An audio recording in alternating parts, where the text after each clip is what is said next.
সম্মানিত উপস্থিতি মা বোনেরা, আজকে মাসিক সাধারণ আলোচনার সবার বিষয় হচ্ছে জাহিলিয়াতের অধীনে একজন ব্যক্তি বন্দী থাকা অবস্থায় ইসলাম কিভাবে গ্রহণ করে।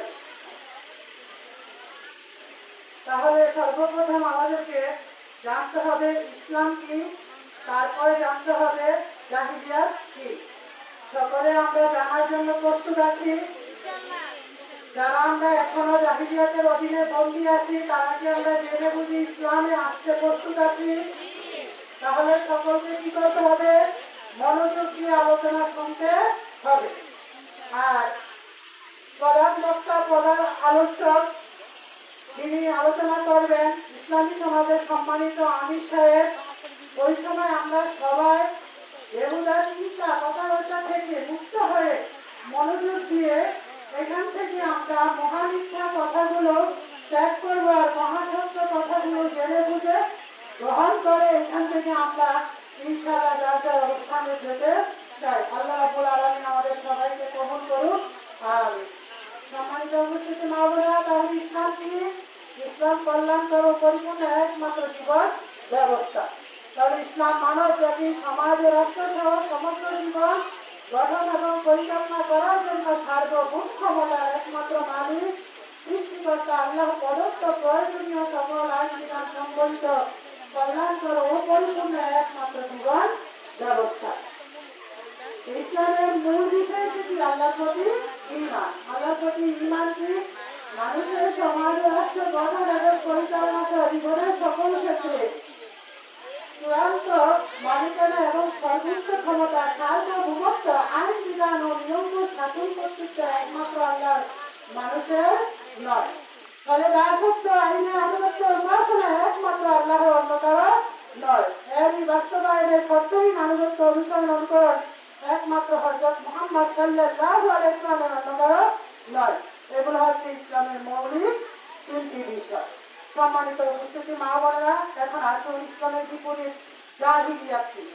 জাহিলিয়াত হলো ইসলামের বিপরীত মানুষের অতীত সকল নিয়ম কানুন কি জাহিলিয়াত। এই জাহিলিয়াতের মূল বিষয় কি? মানুষের সমাজ ও রাষ্ট্র গঠন পরিচালনায় মানুষের সার্বভৌমত্ব অর্থাৎ ক্ষমতা, আইন বিধান ও শাসন কর্তৃত্ব। ফলে দাসত্ব, মানুষের আইনের আনুগত্য, মানুষের উপাসনা গায়রুল্লাহ। এরই বাস্তবতা, মানুষের মন গড়া আইনের ভিত্তিতে নেতৃত্ব দানকারী নেতারা সরকার আনুগত্য অর্থাৎ অনুসরণ, অনুকরণ। এই বিষয়গুলো হচ্ছে জাহিলিয়াতের মৌলিক বিষয়। এখন একজন ব্যক্তি জাহিলিয়াতে বন্দী থাকে কিভাবে? এর অর্থ হচ্ছে মানুষের সার্বভৌমত্ব, আইন বিধান, শাসন কর্তৃত্ব যখন মানুষ এটা মেনে নেয় তখন এই বিষয়ের অধীনে কি থাকে? বন্দী থাকে। যখন একজন মানুষ মানুষের মন গড়া আইন বিধানের আনুগত্যের অধীনে বন্দী থাকে অর্থাৎ মানুষের মন গড়া আইন পালন করার অঙ্গীকার করে, আবার মানুষের মন গড়া আইনের ভিত্তিতে নেতৃত্ব দানকারী নেতারা সরকারের অনুসরণ, অনুকরণের অঙ্গীকারে থাকে, তখনই একজন ব্যক্তি এই জাহিলিয়াতের অধীনে কি থাকে? বন্দী থাকে। এমন অবস্থায় একজন ব্যক্তি এই জাহিলিয়াতের অধীন থেকে কিভাবে ইসলাম গ্রহণ করে। তাহলে আসুন আমরা জেনে নেই।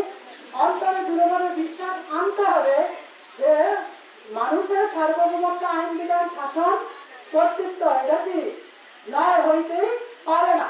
এতটুকু কথা বলার কারণে একজন ব্যক্তির অন্তর থেকে মানুষের সার্বভৌমত্ব, আইন বিধান, শাসন কর্তৃত্ব ত্যাগ হয়ে যায়। আবার সে সাথে সাথে অন্তরে দৃঢ়ভাবে বিশ্বাস আনবে সমাজ ও রাষ্ট্র জীবনের সকল ক্ষেত্রে সার্বভৌমত্ব, আইন বিধান ও নিয়ম শাসন কর্তৃত্ব একমাত্র কার? আল্লাহ। এতটুকু বিশ্বাসের কারণে তার অন্তরে এই বিষয়টা কি হলো? গ্রহণ করা হবে। তখন ব্যক্তি এই ত্যাগ এবং গ্রহণের ঘোষণা করবে সমাজ ও রাষ্ট্র গঠন পরিচালনায় আমি কোনো মানুষের সার্বভৌমত্ব, আইন বিধান, শাসন কর্তৃত্ব মানি না, মানবই না। সমাজ ও রাষ্ট্র জীবনের সকল ক্ষেত্রে সার্বভৌমত্ব, আইন বিধান ও নিয়ম শাসন কর্তৃত্ব মানি, মানব একমাত্র আল্লাহর। আরবিতে ঘোষণা করবে আব্দুল আল্লাহ, হাদিসের ভাষায় ঘোষণা করবে আল্লাহু আকবার। দ্বিতীয়ত, অন্তরে দৃঢ় মানুষের দাসত্ব, মানুষের বন্ধুরা আইনে আনুগত্য, গায়রুল্লাহ উপাসনা নয়। এটুকু বিশ্বাসের কারণে একজন ব্যক্তির অন্তর থেকে মানুষের দাসত্ব, মানুষের বন্ধুরা আইন বিধানে আনুগত্য এটা ত্যাগ হয়ে যায়। সাথে সাথে অন্তরে দৃঢ়ভাবে বিশ্বাস আনবে মানুষের সমাজ রাষ্ট্র গঠন এবং পরিচালনা সহ জীবনের সকল ক্ষেত্রে দাসত্ব, আইনে আনুগত্য, উপাসনা একমাত্র আল্লাহর। এটুকু বিশ্বাসের কারণে ব্যক্তির অন্তরে এই একমাত্র আল্লাহর দাসত্ব, আইনে আনুগত্য, উপাসনা গ্রহণ করা হলো।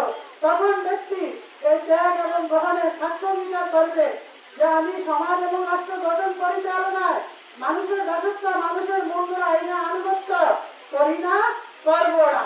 সমাজ রাষ্ট্র সহ জীবনের সকল ক্ষেত্রে দাসত্ব, আইনে আনুগত্য, উপাসনা করি, করব কার? একমাত্র আল্লাহর।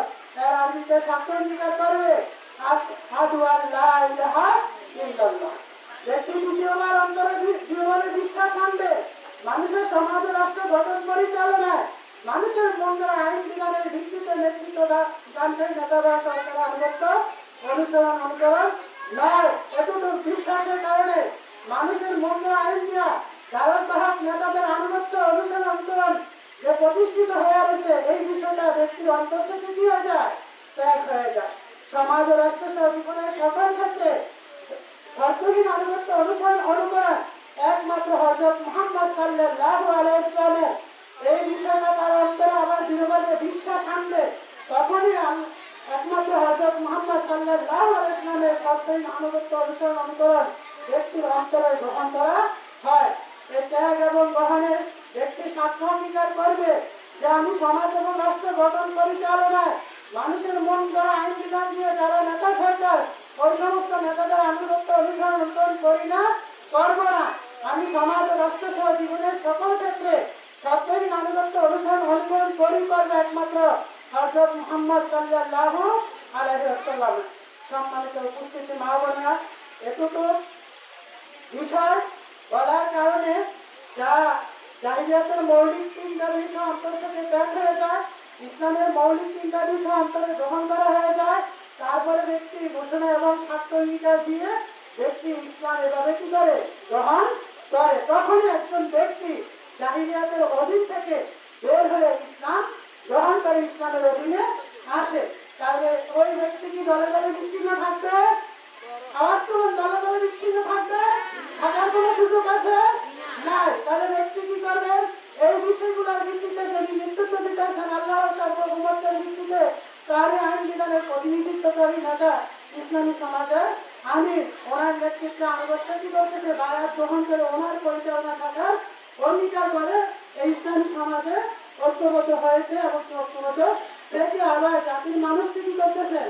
এই ইসলাম গ্রহণ করার দাওয়াত দিচ্ছেন। তাহলে সম্মানিত উপস্থিতি মা বোনেরা, তাহলে আল্লাহ রাব্বুল আলামিন আমাদেরকে জাহিলিয়াতের অধীন থেকে বের করে ইসলামের অধীনে আসার তৌফিক এবং যোগ্যতা দান করুক, আমিন। আর দুনিয়ায় কল্যাণ, শান্তি, আখিরাতে জাহান্নামের কঠিন শাস্তি থেকে মুক্তি পেয়ে চিরসুখের স্থান আমরা যেন জান্নাত লাভ করতে পারি, সেই কারণে আল্লাহ রাব্বুল আলামিন আমাদেরকে কবুল করুক, আমিন। এই বলে আমার আলোচনা এখানে শেষ করলাম। ওয়া মা আলাইনা ইল্লাল বালাগ। আসসালামু আলাইকুম ওয়া রাহমাতুল্লাহি ওয়া বারাকাতুহু।